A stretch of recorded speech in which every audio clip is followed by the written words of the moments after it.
E aí, pessoal, tudo bem? Aqui é o professor Gael e hoje nós vamos para a nossa primeira aula de matemática, tá? Nós vamos começar matemática, que é uma disciplina das ciências exatas, é uma ciência, tá? Matemática. Teve vários fundadores dela, um deles que eu posso citar que é notável é o Pitágoras, tá? E temos várias pessoas que foram praticantes de homeschooling que eram grandes matemáticos, ok? A disciplina, estamos usando como padrão, tá? A, a sigla reconhecida pelo MEC, que é o Ministério da Educação, tá? O conteúdo que vai ter aqui é um conteúdo que está na base nacional curricular, porque matemática, em qualquer metodologia de ensino, em qualquer parte do mundo, ela basicamente é ensinada da mesma forma, certo? E também porque a matemática é uma das disciplinas não somente obrigatórias, né, na nossa vida, no homeschooling, na escola, mas como ela também, além de ser uma matéria básica para a alfabetização, ela faz parte da alfabetização, ela também é muito requisitada na prova do Enem, né, que é o Exame Nacional do Ensino Médio, tá? Ok. E a matemática é tão importante que ela influencia todas as outras áreas, todas as outras profissões. E além de influenciar até mesmo as ciências sociais, a matemática ela pode ser usada como um modo até mesmo terapêutico, para quem não conhece, tá? Bom, eu sou o professor Gael, eu dou aula de idiomas aqui no Todos pelo Homeschooling e vou dar lições de exatas também, porque eu sou um analista de sistemas. Sou formado em análise e desenvolvimento de sistemas com ênfase em gestão e negócios, tá? Então, eu também sou um administrador, tá? E uma das faculdades que eu fiz, basicamente, o curso todo da faculdade, eu tive matemática em todos os anos e de todos os níveis, tá? Diversas disciplinas. E diferente da escola, vamos trabalhar aqui igualmente as faculdades, seguindo o modelo de faculdades como USP, Harvard, Oxford, tá? Até mesmo o ITA, tá? Quando as pessoas estudam na escola, elas estudam misturado as disciplinas. Na faculdade é separado. Então, aqui vamos ver apenas matemática, teoria dos números, dos cálculos. Geometria será uma disciplina à parte. Educação financeira será uma disciplina à parte. Contabilidade também à parte, certo? Entre outras variáveis aí como estatística, tá? Beleza? Esse conteúdo é para homeschooling, para o ensino médio, para o ensino fundamental, tá? Você até pode usar, você pai e mãe que está vendo a aula, ou aluno, pode mesmo até usar para a educação infantil também. Porém, eu não recomendo, porque esse conteúdo já entende-se que já está numa pegada de ensino fundamental, tá? Ok? As primeiras aulas serão bem básicas, então serão simples. Nesta aula mesmo será mais simples.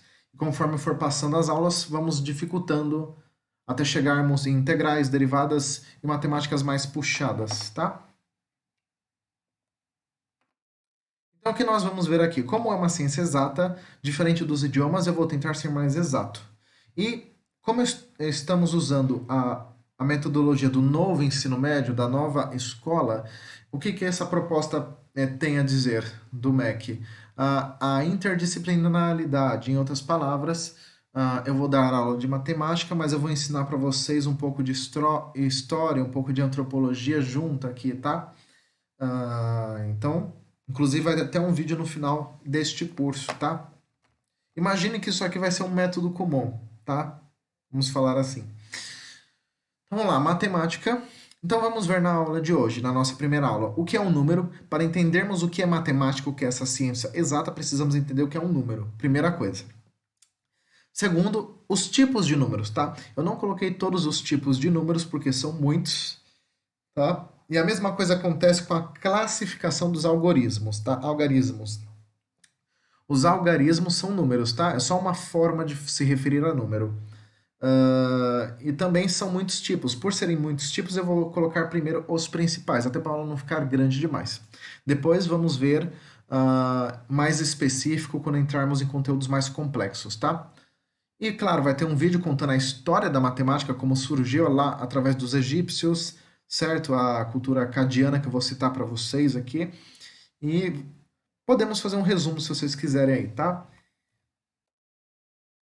Vamos lá? Então vamos abordar essas competências. Primeiro, aprender o que é um número. Vocês têm que sair dessa aula sabendo o que é número, saber os diversos tipos de números que existem e conhecer um pouco da história, tá?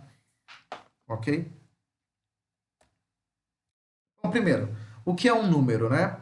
Números são estes símbolos que vocês estão vendo aqui em cima, colorido, e estes aqui embaixo, tá?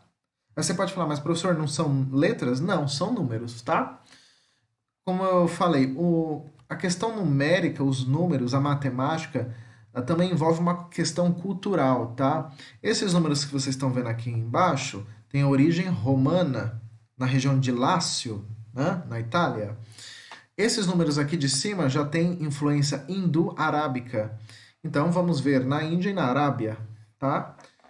Então, os números também são questões culturais, tá? Vocês vão ver. Quem é antropólogo nós conseguimos estudar e perceber que, dependendo da região, da cultura, usa um tipo de número, um numeral diferente, tá? E é visto os números, a lógica que é usada para a matemática também é diferente de povo a povo, tá? E de situação a situação. Até mesmo de época em época. Então, o que que seria número? Além desses símbolos aqui, uma definição. Número é um objeto abstrato da matemática. Por que que ele é abstrato? Não é palpável, certo? Ele pode ser apenas mental, não apenas símbolo como está aqui, ele é abstrato. Ele é usado para descrever quantidade, ordem ou medida. Tá? O conceito de um número provavelmente foi um dos primeiros conceitos matemáticos assimilados pela humanidade no processo de contagem. Para isso, os números naturais eram um bom começo. Tá? Um número é um conceito matemático para a representação da medida, ordem ou quantidade. Tá? O que seria um número natural? Esses aqui que vocês estão vendo. Tá? 1, 2, 3, 4, 5, 6, 7, 8, 9 e o zero aqui, tá? Ah, imagine assim, os números são basicamente como se fossem as letras que nós temos nos idiomas. No português temos 26 letras, certo? 26 letras, ok? Legal. Mas o que que acontece? No universo, nas ciências, no universo, tudo, isso não inclui só profissões e medições, tudo, desde física, galáxia, coisas espirituais, terapias, tudo que você imagina, seja material ou espiritual, tem matemática. Tudo, tudo, sem exceção. Desde o que tem dentro do seu corpo, ao que sai do seu corpo, do que tem dentro da sua mente, na sua alma, no seu corpo material, na sua casa, nos seus brinquedos, tudo tem matemática. Tudo, tá? Então ela é uma ciência básica. Ela é como se fosse a comunicação nossa, fosse a linguagem universal, vamos falar assim, tá? Ou uma linguagem com o universo, vamos falar assim também. Como eu falei, sabia que número é algo cultural? Sim. Nós aqui no Brasil estamos acostumados a usar os números indo-arábico, tá? Que são esses números aqui, ó. Eu estou apontando com o mouse. Mas veja no Antigo Egito, na época dos faraós, né? Quem estuda a Bíblia, né, conhece, já ouviu falar do Egito, né? Quem estuda a Torá, quem estuda o Alcorão, né, a Bíblia, enfim, já ouviu falar dos egípcios, né? Ou quem estuda história, os egípcios não usam esses números que nós usamos. Na época, eles usavam esses números aqui, vejam, um bastão para simbolizar o um osso de calcanhar para simbolizar o 10, um rolo de corda para simbolizar o 100, uma flor de lótus para representar o 1000, um dedo apontando para representar o 10.000, um peixe para representar o 100.000 e um homem para representar 1.000.000. Como aqui temos outros casos, vejam, de repetições, certo? Como vocês podem ver aqui, exemplos bem diferentes, até mesmo bizarros ao nosso ver. Vamos, agora que entendemos o que é número, ele é um símbolo, é um signo, tá? Vamos entender quais são os tipos de números, tá? Todo mundo precisa entender os números, tá? Os números são para todos. Então vamos lá. Começando aqui. Como eu já mostrei para vocês, o algarismo romano. Algarismo é número, se vocês quiserem anotar, algarismo é número, tá? Nas nossas aulas de matemática, não vale usar calculadora, tá? Ok? Se você usar calculadora, você está fazendo errado. Não use calculadora. Só se for contas de milhões, tá? Do contrário, não usa, né? Algarismo romano. Veja, vamos começar por ele. Os algarismos romanos são esses números aqui que vocês estão vendo à minha esquerda, tá? Veja, temos do 1 até o 10.000 aqui, tá? Mas existem outros. Vocês podem ver que existe uma repetição. No algarismo romano, os números repetem até 3 vezes, veja. Temos 3 vezes a letra I. Temos 3 vezes a letra X, certo? 3 vezes a letra C, ok? 3 vezes a letra M, tá? Então, isso é a regra deles. O I, o X, o C e o M são letras que se repetem até 3 vezes. Diferente, por exemplo, do V, do O e do D, que só é repetida uma vez. E o L também, né, que é uma vez, tá? Os algarismos romanos surgiram na antiga Roma, ali naquela região do Império Romano, no atual Vaticano e Lácio, tá? Então prestem atenção nas regras de repetições. Os números são usados Nós usamos o algarismo romano para indicar períodos como séculos, tá? Isso é da matemática, usamos para séculos. Então, por exemplo, século 21, que é o século que estamos, é X, X, I. Por quê? O X é 10, com mais X, que é 10, dá 20, com mais I, que é 1, dá 21. Tá? Uma continha de mais. Os romanos já viam a conta de mais e menos aqui, tá? Que nós vamos ver em outras aulas. Temos também, veja, o século XV. É o X, que é o 10 de novo, e o V, que é 5. Então, 10 mais 5, 15. É assim que os romanos pensavam. Eles indicavam os números por soma, eles somavam ou subtraíam. Sempre assim, ou soma ou subtrai. Ok? Aqui, novamente, século 71. Né? Acredito que ninguém vai estar vivo até lá. Vamos lá, século 71. É o L é 50, certo? Aí, X é 10, com mais um outro X é 10 de novo, com mais um 1, o I que é 1. Então, quanto fica? 50 mais X dá 60, porque X é 10. 60 mais X, que é 10, então vai ficar 70.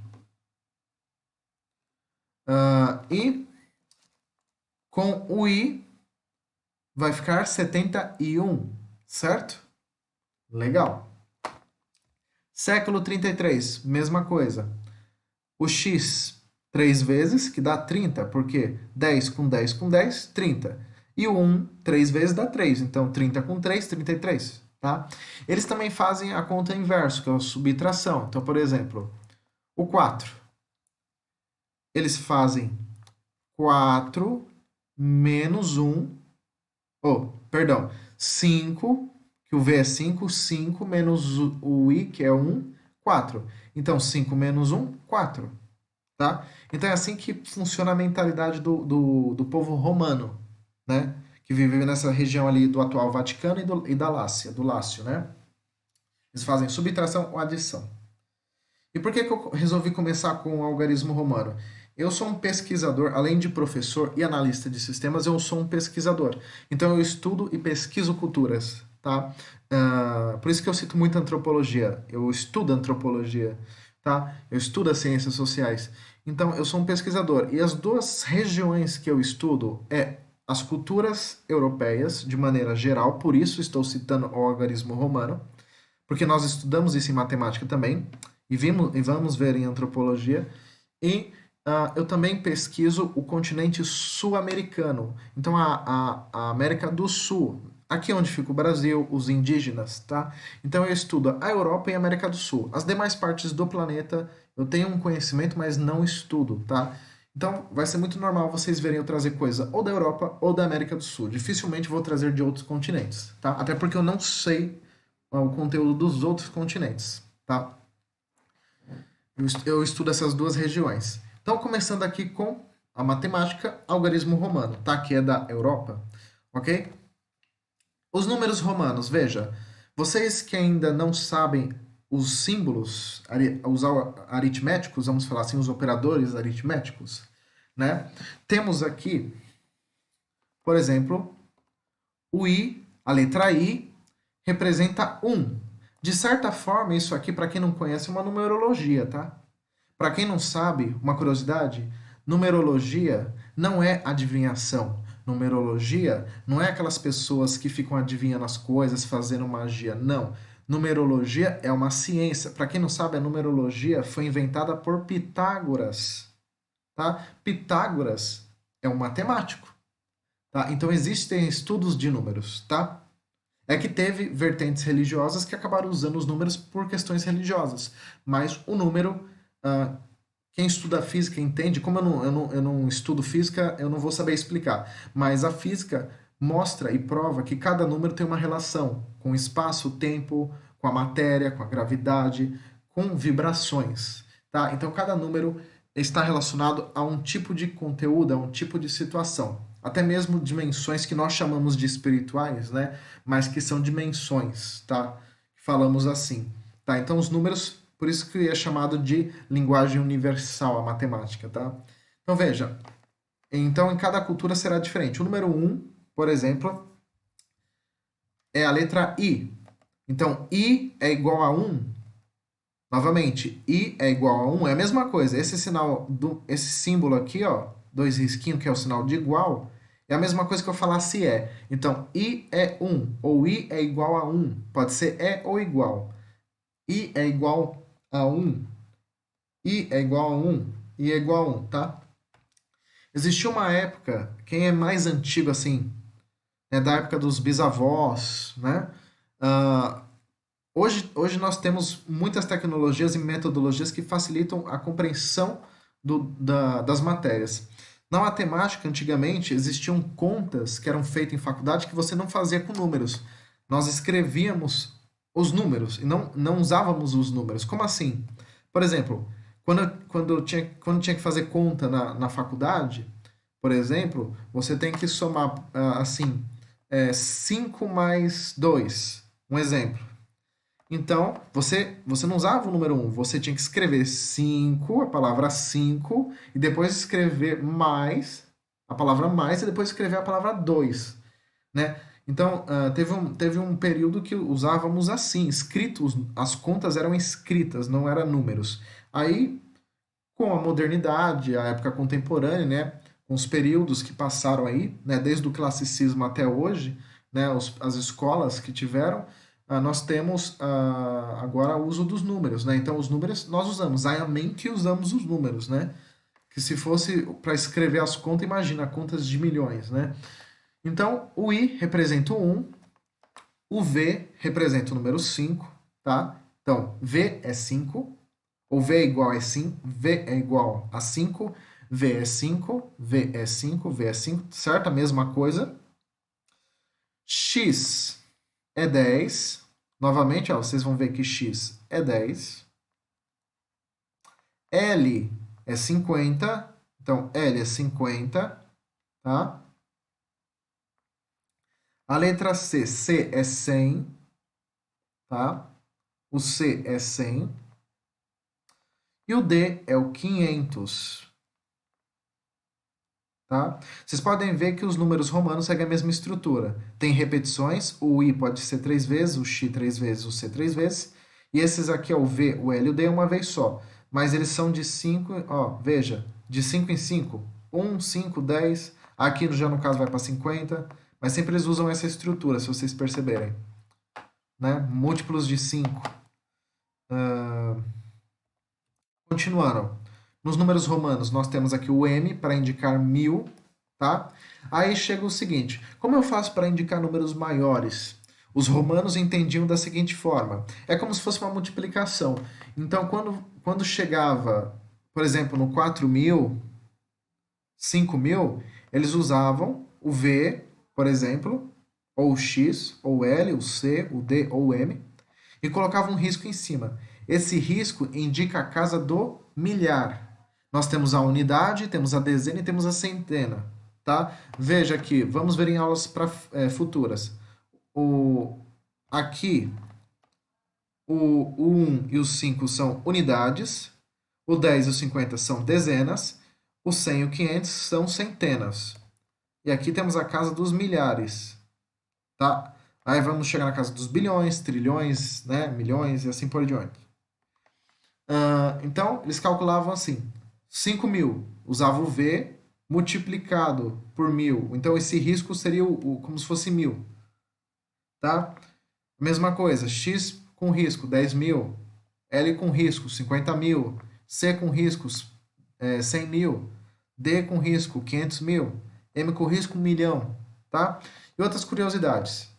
Isso é alguns pesquisadores, não sou eu que estou falando isso. Alguns pesquisadores, são pouquíssimos.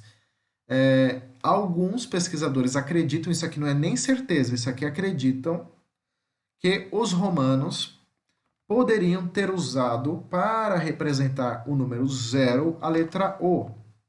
Como tem muita gente que faz, tem muita gente que usa o O e o zero sem perceber. Mas isso não é uma certeza, é alguns pesquisadores que acreditam, tá? Eu vou ser sincero, eu também acredito que possa ter sido sim, tá? Ou simplesmente eles representam o zero como vazio. E para números maiores, os romanos iam aumentando a quantidade de risco. Então veja, aqui já estamos na casa dos milhões. Aqui já trilhão. Trilhão é bilhão? É 1 bilhão, não é? Ou é 1 trilhão? Acho que é 1 bilhão. Isso, aqui é milhão, milhão e aqui é trilhão. Aqui já é 1 trilhão. Então, vocês podem ver que existe essa repetição, essa quantidade. Eles calculavam os números assim.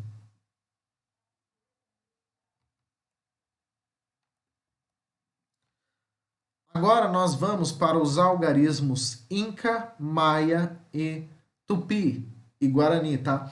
Aqui na América do Sul, o pessoal, alguns índios, claro, não são todos, não vamos generalizar, eles utilizam, ou eles utilizavam, né, esse sistema numérico.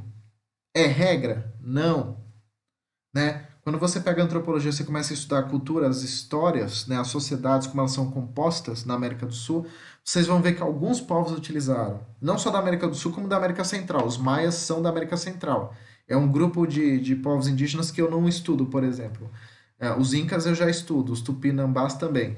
Então, o pessoal maia, né, diria até mesmo os astecas, os incas, e os nossos Tupi e Guarani, alguns grupos, não são todos, usavam e usam esse sistema de escrita, tá? De números, no caso, né? Um sistema numérico, tá? Então, esse círculo aqui, círculo não, né? Qual que é o nome disso aqui que fugiu da cabeça? Quando você, seria o zero, né? Essa forma circular. E cada pontinho seria indicado por um número. E no caso do 5 seria um traço. E assim eles iam contando, tá? Ok?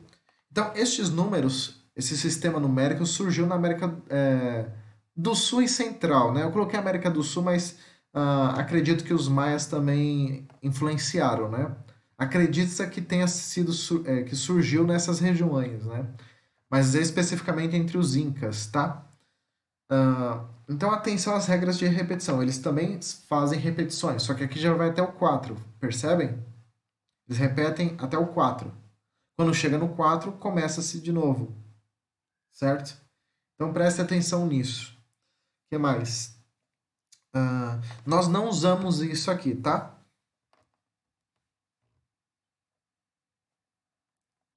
Nós temos os algarismos arábicos hindu, tá?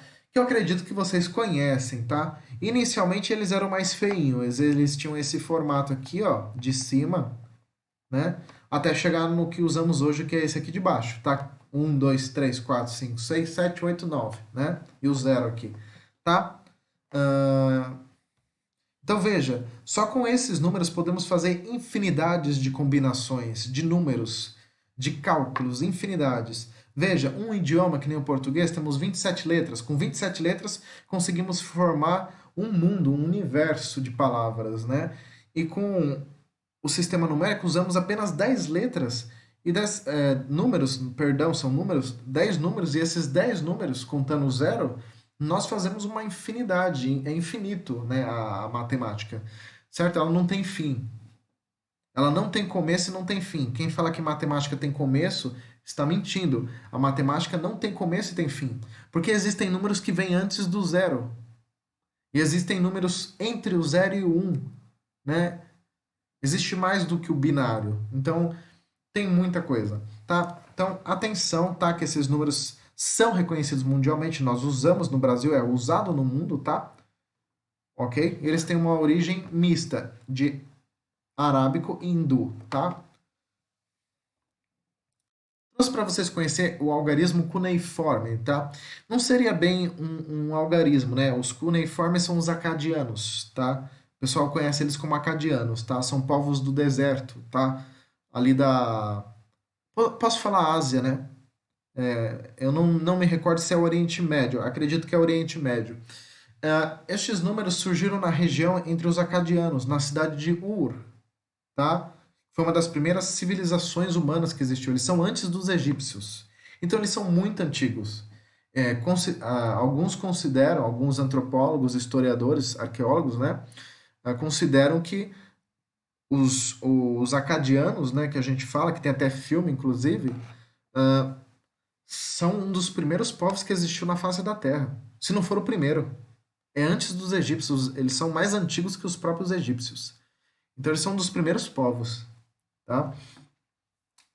E é interessante isso, né? Que eles já tinham um sistema de escrita. Só que no caso, o sistema de números deles também é um sistema de escrita. Não é só números, também são letras, tá? São números e letras isso aqui, tá? E esses são os sistemas de escritos mais antigos que existem, tá? Beleza? E voltando aos algarismos egípcios, aos números egípcios, tá? Algarismo é número. Nós temos também essas repetições, né? Os egípcios também são povos muito antigos, acredito eu, segundo as pesquisas, né? Que os egípcios são o segundo povo mais antigo, antes dele vem os acadianos, né? Os mesopotâmios ali. Então, eles têm um sistema de escrita, o sistema de numérico, né, começou a surgir nesta região, né? Então, vocês verem, vão ver repetições, ó, o 1 repete, ó, até 9 vezes. No 10º já muda para o osso de calcanhar, o bastão vira osso de calcanhar, tá? Aqui pode ser usado de ambas as formas, vejam. Eles tinham essa liberdade, tá? E eles usam símbolos, como eu falei, como números. Da mesma forma que eles usam para letras, que são os hierógrafos, né?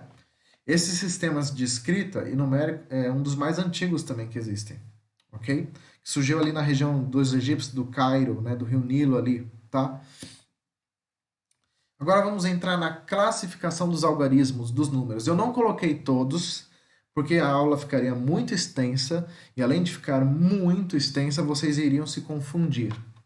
Então eu prefiro deixar para as outras aulas, até porque eu vou ter que fazer cálculos, contas para vocês conseguirem entender. Às vezes eu só explicar o número e vocês não vão entender. Então eu vou ter que montar diagramas, matrizes, fazer cálculos para vocês entenderem, tá?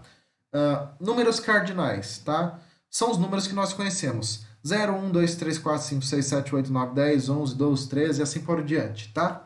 O N, tá? Se vocês quiserem anotar, simboliza número, tá? Em alguns lugares vai ser a letra A, mas pode usar o N, tá? Para ficar mais fácil e didático para vocês, usem a letra N para indicar número, tá? Então, N é número, porque N é a letra inicial de número, tá? Fica mais fácil assim, tá?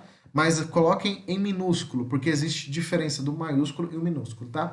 Então, os números cardinais, tá? Números ordinais seguem ordem, uma ordem determinada. Então, primeiro, segundo, terceiro, quarto, quinto, sexto, sétimo, oitavo, nono, décimo, 11º, 12º e assim por diante. Número inteiro é todo número que não possui vírgula, não possui ponto. Se o número tiver ponto ou vírgula, não é um número inteiro, tá? Eu vou ensinar duas metodologias para vocês. A metodologia brasileira, que nós usamos vírgula, e eu vou ensinar a metodologia estadunidense, tá? Norte-americana, que eles não usam vírgulas, eles usam ponto no lugar da vírgula, tá? Então eu vou ensinar das duas formas, porque no mundo dos negócios da administração e o que o mercado de trabalho atualmente pede, principalmente com quem vai trabalhar para fora, né? Com estrangeiros ou com empresas de fora, usa o ponto, tá?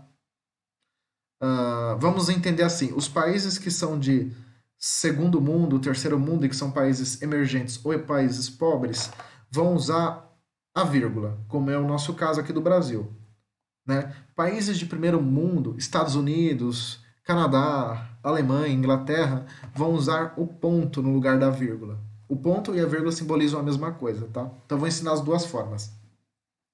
Inclusive eles calculam de forma diferente. Então nós temos aqui números inteiros. Temos os números negativos, como eu falei para vocês. Existe número antes do zero, que é o menos 4, menos 3, menos 2, menos 1. Tá? E aqui continua. Pode ser menos 100, menos 200, menos 50, menos 1000, menos 1 milhão. Tá? E aqui repete novamente os números. Ok? Os negativos também são números inteiros. Números decimais. Os números decimais são os números, como eu falei, que tem vírgula ou ponto, tá? Aqui no Brasil usamos vírgula, nos outros países de primeiro mundo usa ponto. Então, 1,2, 3,4, 7,5, 9,25, 83,14, 10,28, 4,1, tá? Ok? Nós temos um número neutro, tá? Que ele, eu diria que é um dos números mais fortes que tem, é um número abstrato, o número zero, tá? Ele é bem abstrato, porque por mais que tenha um símbolo zero, né? O zero não existe na matéria, só nas ideias, no mundo das ideias, né? Que Platão fala, mundo das ideias, tá? Então, o número zero, ele é um dos números mais fortes que tem, porque ele indica o começo, do nada se cria, né? Então, o começo, o vazio, o zero. Antes do zero temos o infinito e depois do zero temos o infinito, né? Isso significa o quê? O zero, até o formato circular indica o infinito. O zero, por mais que seja o vazio, ele simboliza o infinito, porque tem números infinitos antes e depois deles, tá? Aqui é infinito. E temos um número fracionário, que são aqueles números que nós chamamos de frações, né? Que é uma forma inversa de decimal, basicamente. A fração seria uma forma, não vou dizer inversa, mas seria uma outra forma de dizer números decimais, tá? Então, meio ou 1 sobre 2, 3 sobre 5 avos, 1 quarto, perdão, 3 sobre 5, perdão, 1 sobre 4, 1 quarto, 5 sobre 8, 1 sobre 10 avos, tá? Ok? E fazemos assim. Existem outras classificações, mas eu vou colocar em outras aulas, que aí vai começar a dificultar muito, tá? Aí eu trouxe para vocês o vídeo, tá? Esse vídeo é demorado, ele leva uns 30 minutos mais ou menos, mas recomendo vocês verem. Não é autoria minha, não. Esse vídeo, inclusive, é estrangeiro e o pessoal traduziu. Então, eu recomendo vocês verem, que vai explicar a história da matemática, tá? E depois a gente continua.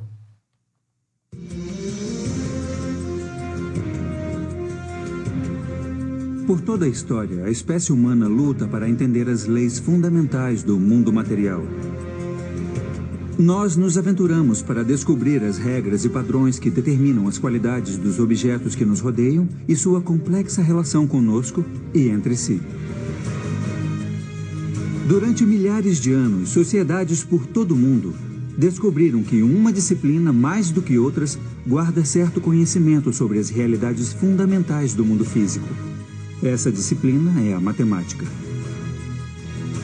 Eu sou Marcos de Suttori e sou matemático.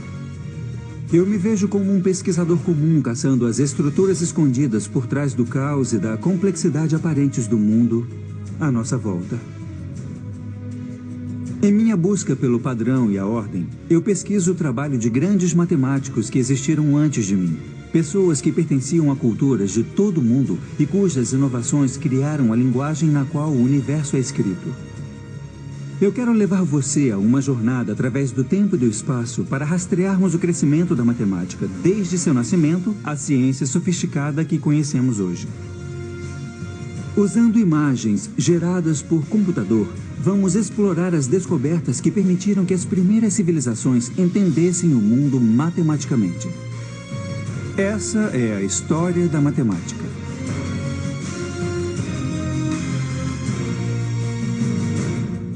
A história da matemática.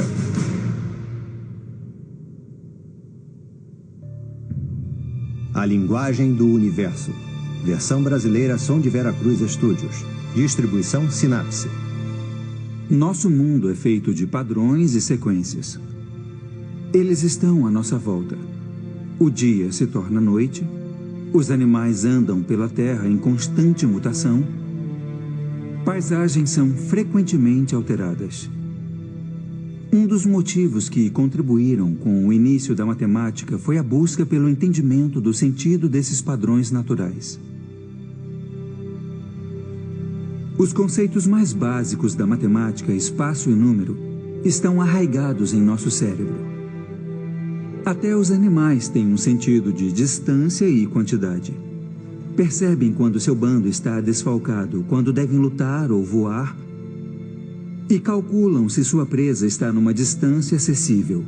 Entender matemática é a diferença entre vida e morte. Mas foi o homem que pegou esses conceitos básicos e começou a construir essas bases. Em algum ponto, os humanos começaram a localizar padrões e fazer conexões para contar e ordenar o mundo em torno deles. E com isso, um novo universo matemático começou a surgir.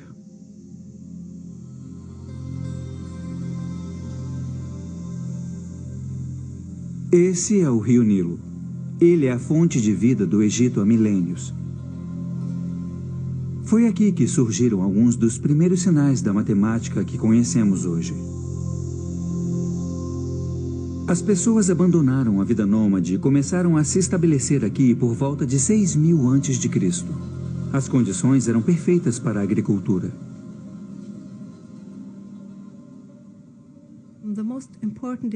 O evento mais importante na agricultura egípcia a cada ano era a cheia do Nilo. Então ela foi usada como marcação do início de cada ano. Os egípcios registraram o que acontecia em períodos de tempo. Para estabelecer um calendário como esse, você tem que contar quantos dias, por exemplo, havia entre as fases da lua, ou quantos dias havia entre duas cheias do Nilo. Registrar os padrões das estações era essencial não só para a gerência da terra, mas também para a religião. Os antigos egípcios que se estabeleceram nas margens do Nilo acreditavam que era o deus do rio que o enchia a cada ano e, em troca da água que fornecia a vida, os cidadãos ofereciam uma porção da produção como agradecimento. Quando os assentamentos ficaram maiores, se tornou necessário encontrar maneiras de administrá-los. Era preciso calcular porções de terra, fazer previsão das colheitas e cobrar impostos. Resumindo, as pessoas precisavam contar e medir. Os egípcios usavam seus corpos para medir o mundo. E foi assim que as unidades de medidas evoluíram. Um palmo era a largura de uma mão. Um cúbito, a distância entre o cotovelo e as pontas dos dedos. Os cúbitos de terra, faixas de terra medindo 1 cúbito por 100, eram usados pelos topógrafos dos faraós para calcular áreas. Há uma relação bem forte entre a burocracia e o desenvolvimento da matemática no Antigo Egito, e nós podemos vê-la desde o início da invenção do sistema numérico. Através da história egípcia até o Velho Reinado, a única evidência que temos é dos sistemas metrológicos, que são medidas diárias por extensão.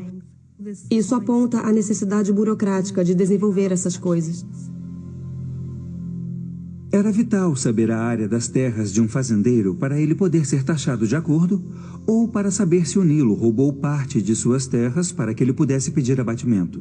Isso significava que os topógrafos dos faraós calculavam frequentemente a área de partes irregulares de terra, e a busca por solucionar esses problemas práticos que os tornaram os primeiros inovadores matemáticos.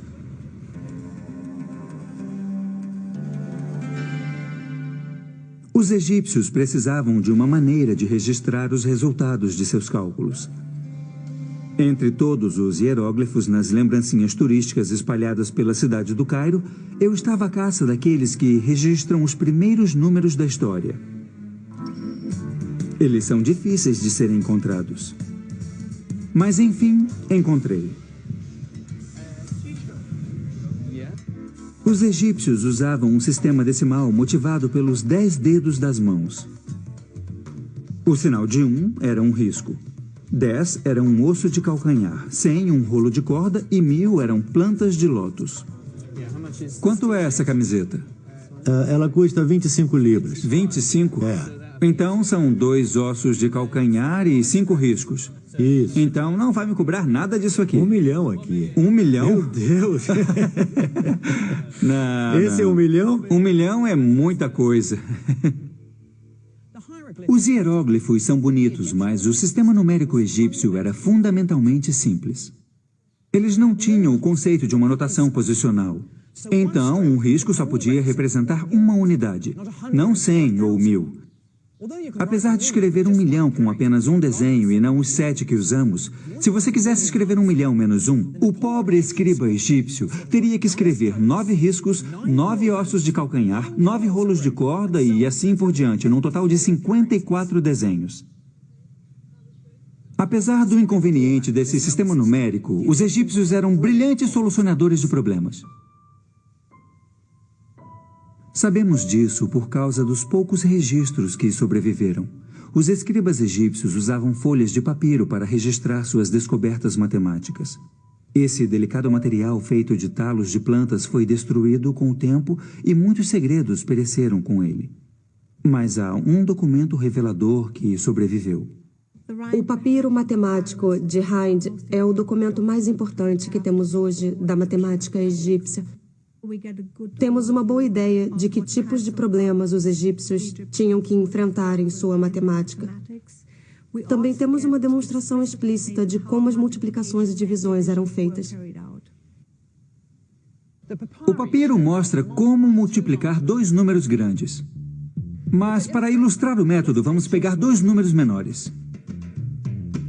Vamos usar 3 vezes 6. O escriba pegava o primeiro número, 3, e colocava numa coluna. Na segunda coluna, ele colocava o número 1. E depois dobrava os números em cada coluna, então 3 se tornava 6. E 6 se tornava 12. E depois, na segunda coluna, 1 se tornava 2 e 2 se tornava 4. Aqui está a parte interessante. O escriba quer multiplicar 3 por 6. Então pega os grupos na segunda coluna, que somam 6. São 2 mais 4. Depois ele volta à primeira coluna e pega as fileiras correspondentes ao 2 e ao 4. Então são 6 e 12. Ele soma os 2 para ter a resposta 18. Mas o mais impressionante para mim nesse método é que o escriba escreve efetivamente o segundo número em 6 binários. É um lote de 4, um lote de 2 e nenhuma unidade, que é 1, 1, 0. Os egípcios entenderam o poder dos binários mais de 3.000 anos antes do matemático e filósofo Leibniz revelar o seu potencial. Hoje, todo o mundo tecnológico depende dos mesmos princípios que eram usados no Antigo Egito. O papiro de Hind foi registrado por um escriba chamado Hermes por volta de 1650 a.C., e seus problemas buscam as soluções para situações cotidianas. Vários dos problemas mencionam pães e cerveja, porque era comum pagar os trabalhadores egípcios com comida e bebida. Um deles se preocupa em dividir 9 pães igualmente entre 10 pessoas, sem que houvesse briga. Eu tenho 9 pães aqui e vou pegar 5 deles e cortar pela metade. Claro que 9 pessoas poderiam pegar 1/10 do seu pão e dar um monte de migalhas a uma 10ª pessoa. Mas os egípcios desenvolveram uma solução mais elegante.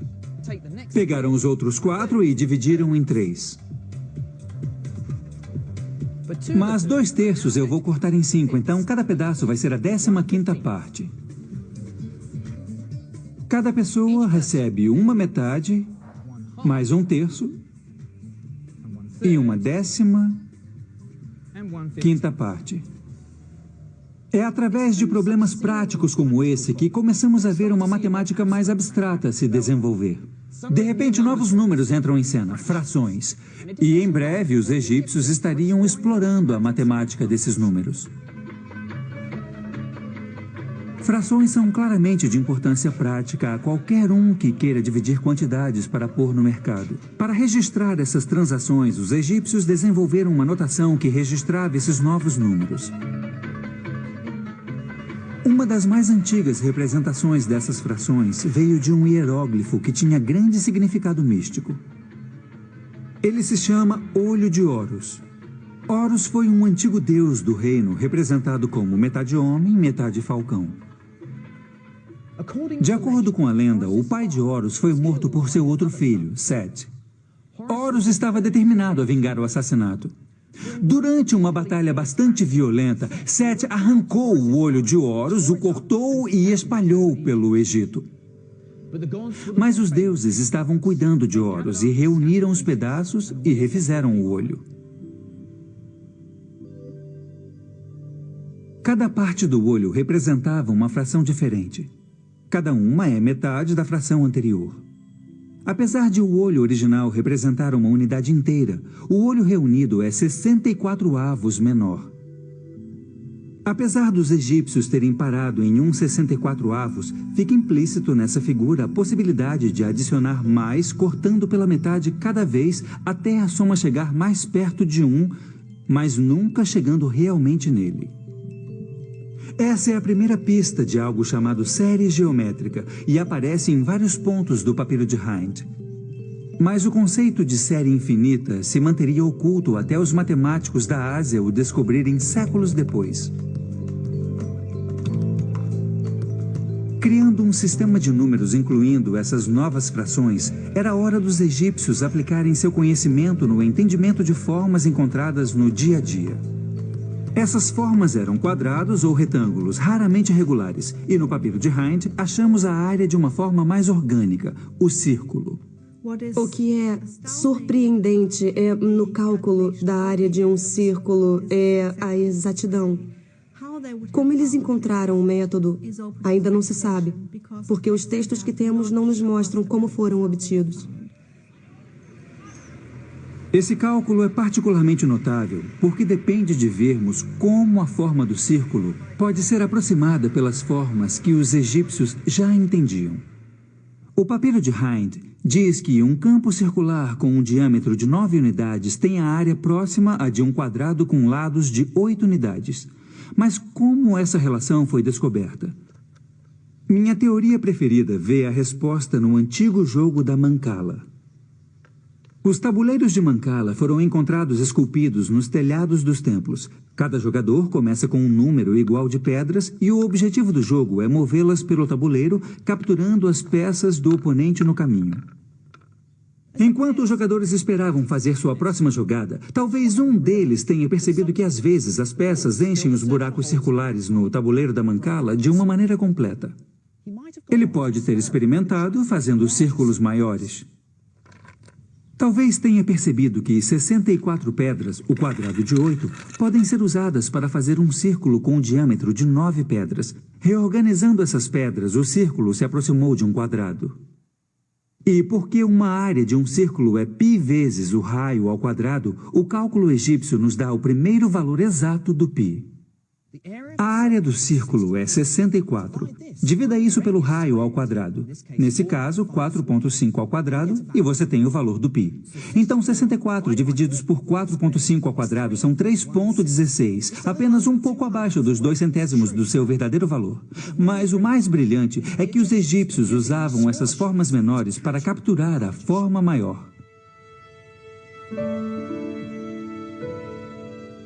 Mas há um símbolo impositivo e majestoso da matemática egípcia que ainda não tentamos desvendar: a pirâmide. Eu já vi tantas fotos que achava que não iria me impressionar com elas. Mas, vendo cara a cara, você entende por que são chamadas de uma das 7 maravilhas do mundo antigo. Elas são estonteantes e imagina o quanto mais impressionantes devem ter sido na sua época, quando as quinas eram afiadas como vidro, refletindo o sol do deserto. Para mim, parece que havia pirâmides espelhadas escondidas debaixo do deserto, o que completaria essas formas fazendo octaedros perfeitamente simétricos. Às vezes, na luz do calor do deserto, você quase pode ver essas formas.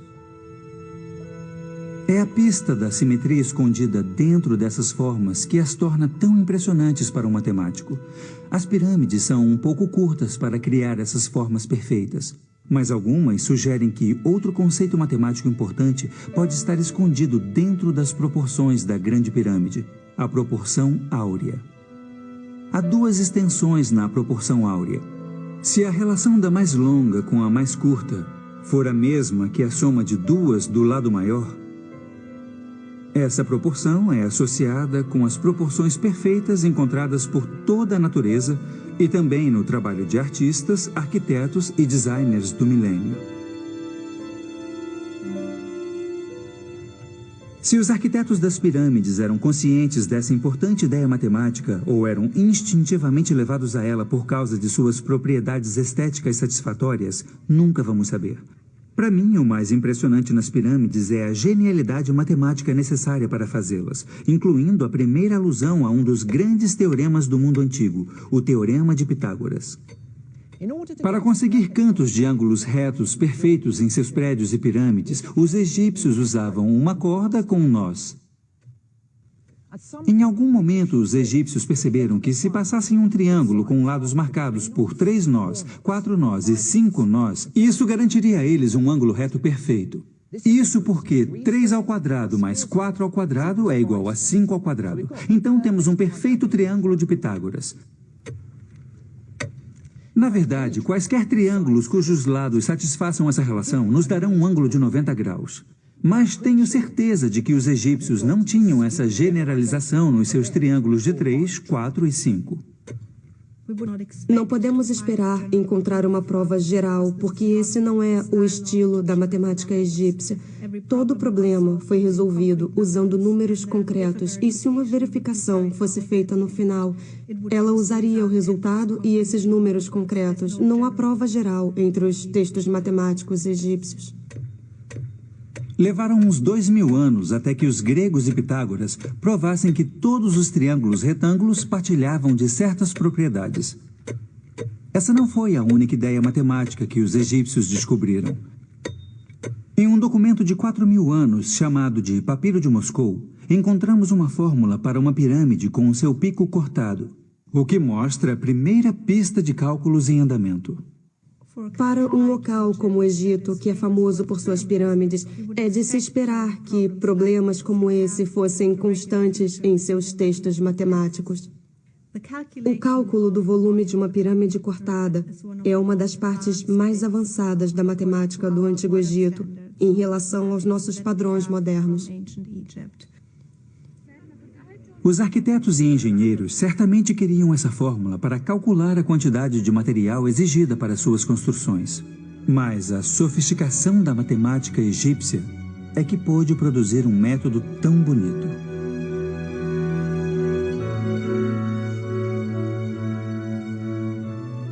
Para entender como eles chegaram à sua fórmula, comece com uma pirâmide em que o ponto mais alto fique exatamente em cima de um ângulo. 3 desses podem ser reunidos para fazer uma caixa retangular, fazendo com que o volume da pirâmide inclinada seja 1/3 do volume da caixa. Isso é a altura vezes o comprimento vezes a largura divididos por 3. Aí vem um argumento que mostra as primeiras pistas do cálculo usado milhares de anos antes de Gottfried Leibniz e Isaac Newton criarem a teoria. Imagine que você cortasse a pirâmide em fatias. Poderia então arrastar as camadas para fazer uma pirâmide mais simétrica, como vemos em Giza. No entanto, o volume da pirâmide não mudou, apesar da reorganização das camadas. Então, a mesma fórmula funciona. Os egípcios eram inovadores incríveis e sua habilidade de gerar a nova matemática era desconcertante. Para mim, eles revelaram o poder da geometria e dos números e deram os primeiros passos em direção às excitantes descobertas matemáticas que viriam. Mas havia outra civilização que tinha matemática para rivalizar com a do Egito. E sabemos muito mais sobre suas conquistas.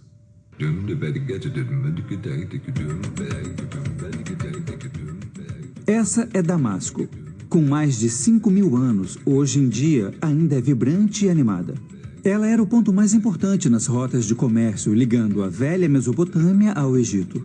Os babilônios controlavam a maior parte do que hoje é Iraque, Irã e Síria, desde 1800 a.C. Para expandir e comandar seu império, eles se tornaram mestres na manipulação e administração de números. Temos códigos legais, por exemplo, que nos dizem sobre como a sociedade era ordenada. E as pessoas que mais conhecemos são os escribas, pessoas profissionalmente instruídas que mantinham registros de famílias ricas e de templos e palácios. Escolas de escribas existiam desde 2500 a.C. Escribas aspirantes eram mandados para lá crianças e aprendiam a ler, escrever e trabalhar com números.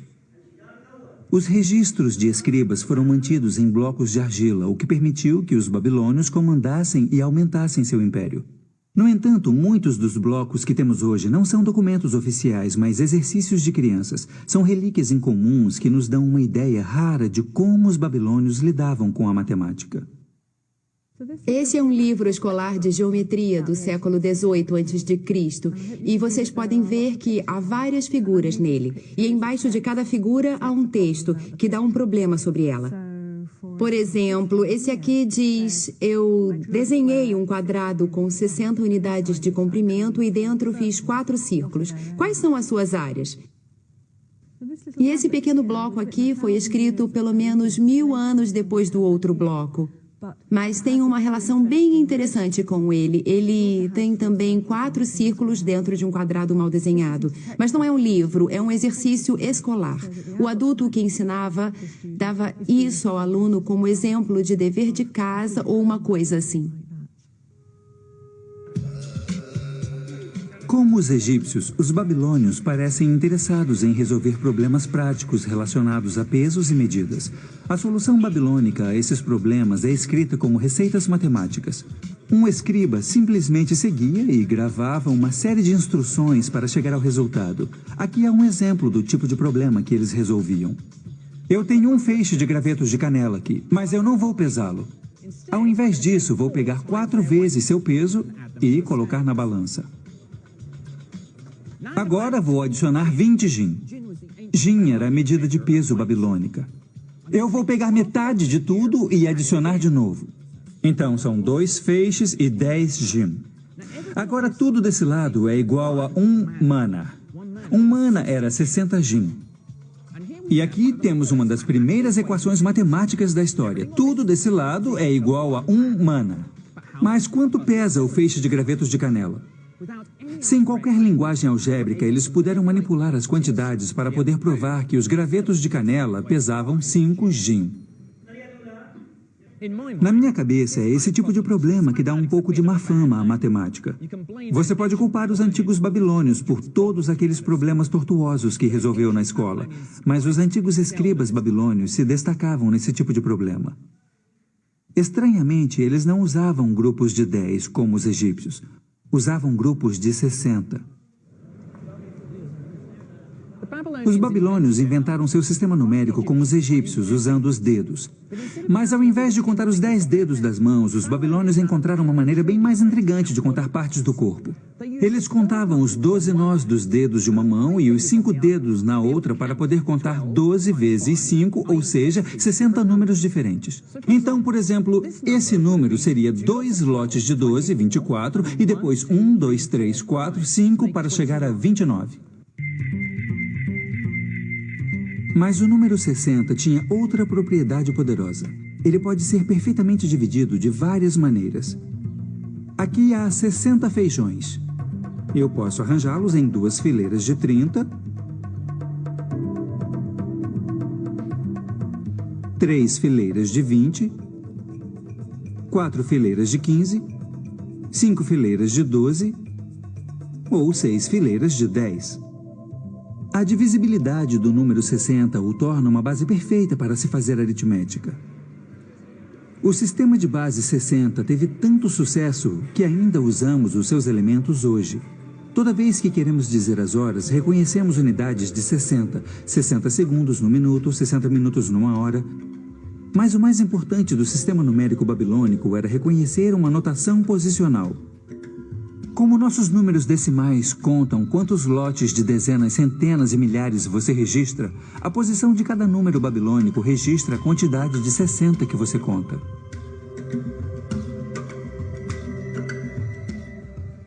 Ao invés de inventar novos símbolos para números maiores, eles escreveram 111. Então, esse número seria 3.661. O catalisador dessa descoberta foi o desejo babilônico de mapear o curso do céu noturno.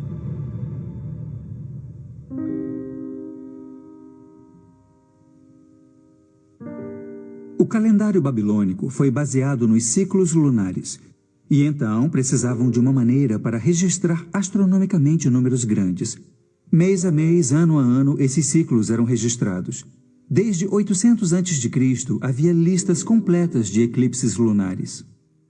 O sistema babilônico de medidas era bastante sofisticado para a época.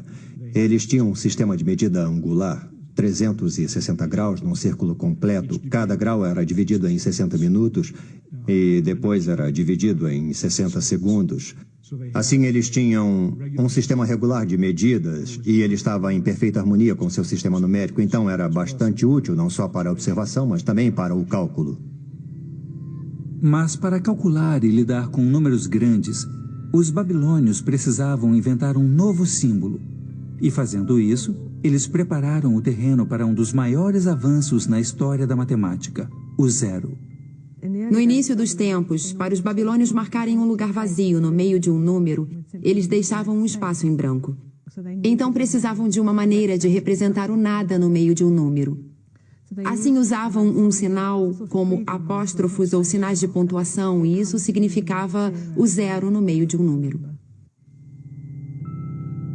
Essa foi a primeira vez que um zero, sob qualquer forma, apareceu num universo matemático.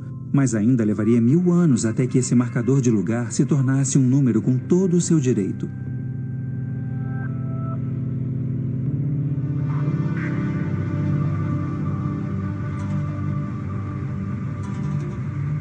Tendo estabelecido um sistema numérico tão sofisticado, eles o usavam para domar a terra inóspita e árida que atravessava a Mesopotâmia.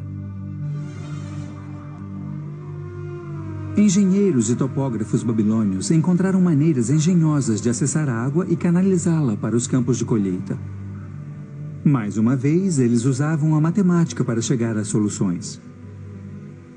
O Vale do Orontes, na Síria, ainda é um eixo de agricultura e os velhos métodos de irrigação são explorados hoje como eram milhares de anos atrás. Vários problemas em matemática babilônica são ligados a medidas de terras e aqui vimos pela primeira vez o uso de equações de segundo grau, um dos grandes legados da matemática babilônica. Equações de segundo grau envolvem situações em que a quantidade desconhecida que você tenta identificar é multiplicada por si mesma. Chamamos de elevar ao quadrado porque ela dá a área de um quadrado. E é no contexto do cálculo de áreas de terras que essas equações de segundo grau surgem naturalmente.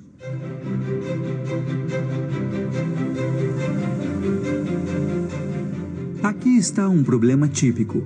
Se um campo tem uma área de 55 unidades e um lado é 6 unidades maior que o outro,